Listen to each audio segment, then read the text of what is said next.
Bismillahirrahmanirrahim. Assalamualaikum warahmatullahi wabarakatuh. Salam Om Swastiastu, Namo Buddhaya, salam kebajikan, salam sejahtera untuk kita semua. Selamat sore kepada Bapak Sintong Arya Duta PH SHMH selaku dosen yang mengampu mata kuliah Hukum Laut Internasional yang telah memberikan penugasan terkait materi Hukum Laut Internasional pada hari ini, yaitu tentang high sea atau laut lepas. Baiklah, sebelum itu perkenalkan, nama saya Anugerah Satya Magala, dan di sini saya akan menjelaskan sedikit banyaknya tentang laut lepas. Nah, disclaimer sedikit, saya berpedoman pada UNCLOS 1982 sebagai pegangan saya dalam menjelaskan tentang laut lepas ini tadi.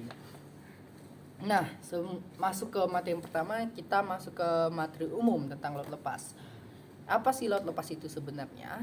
Laut lepas itu merupakan semua bagian laut yang tidak termasuk pada zona ekonomi eksklusif, laut teritorial, perairan pedalaman suatu negara, atau perairan kepulauan suatu negara kepulauan.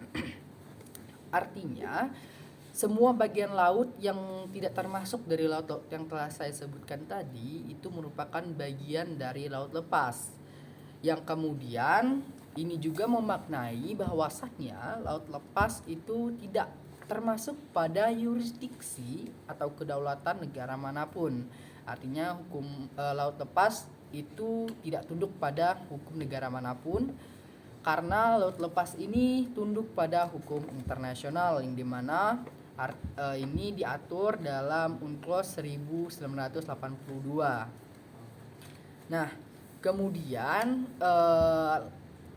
hal-hal yang mengatur tentang laut lepas ini diatur dalam UNCLOS tadi, mulai dari pasal 86 sampai dengan pasal 120 yang dibagi menjadi dua bagian, yaitu bagian umum, ketentuan umum, dan juga bagian yang mengatur tentang konservasi dan pengelolaan sumber kekayaan di laut lepas.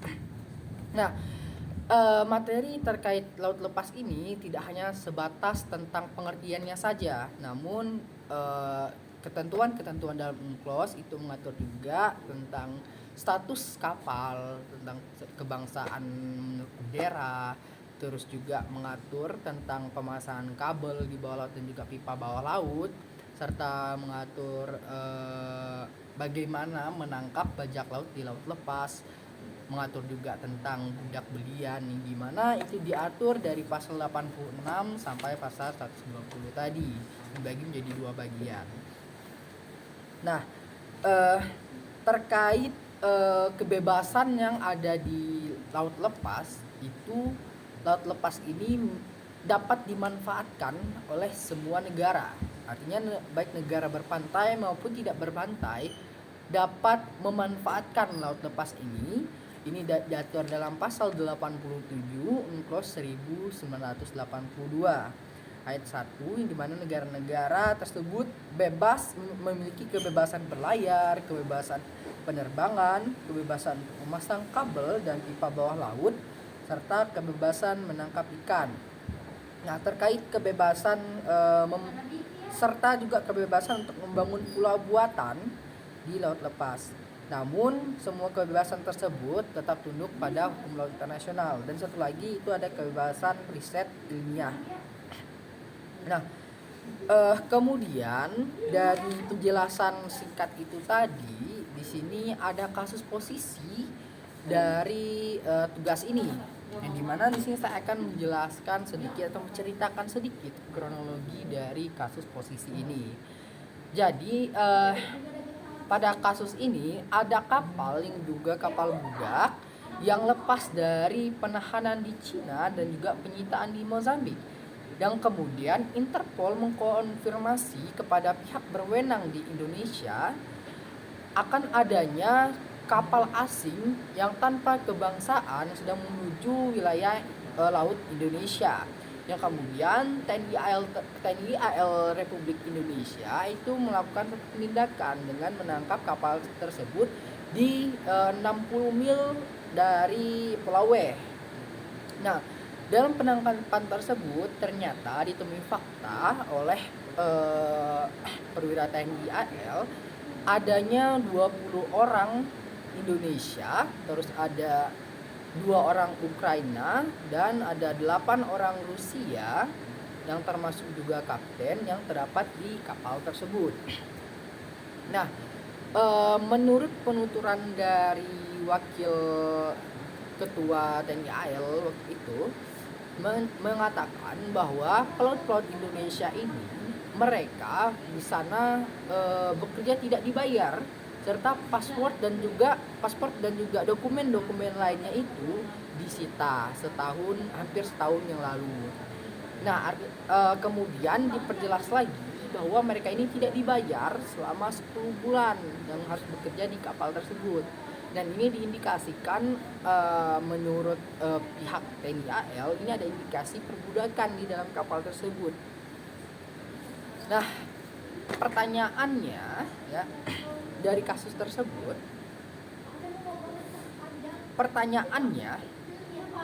apakah TNI AL itu menangkap kapal tersebut sah secara hukum laut internasional? Nah, ini saya mengambil analisa melalui hukum laut internasional dengan pedoman UNCLOS tahun 1982, yang dimana pada kasus tersebut kapal ini melanggar beberapa ketentuan yang telah diatur dalam UNCLOS tahun 1982. Nah, salah satunya itu tentang penggunaan bendera. Nah, tadi saya agak lupa tentang kasus tersebut. Jadi kapal ini itu saat ditangkap itu menggunakan bendera Togo, bendera negara di Afrika. Tapi sebelumnya juga kapal ini juga menggunakan bendera Jepang, Korea Selatan, dan artinya bendera lain ya. Nah, pada analisis pertama, kapal tersebut melanggar pasal 92 tentang status kapal, yang dimana kapal harus berlayar di bawah bendera suatu negara saja dan kecuali dalam hal luar biasa yang dengan jelas ditentukan dalam perjanjian internasional atau dalam konvensi ini harus tunduk pada yurisdiksi eksekutif negara di laut lepas.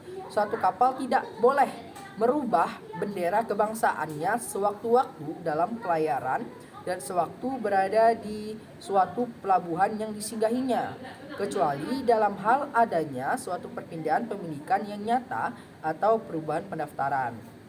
Nah, dari pasal 92 ayat 1 ini mengidentifikasi bahwanya kapal tersebut telah melanggar pasal tersebut karena kapal tersebut telah merubah beberapa kali kebangsaannya begitu. Selain itu, kapal ini juga merupakan kapal buronan karena telah lepas ataupun dalam pelarian dari penahanan di Tiongkok dan penyitaan di Mozambik. Nah, selain itu, kapal ini juga dapat dikenakan pasal 99 UNCLOS tentang pengangkutan budak belian, yang dimana berbunyi setiap negara harus mengambil tindakan efektif untuk mencegah dan menghukum pengangkutan budak belian dalam kapal yang diizinkan, untuk mengibarkan benderanya dan untuk mencegah pemakaian tak sah benderanya untuk keperluan itu. Setiap budak belian yang melarikan diri ke atas kapal manapun, apapun benderanya, itu akan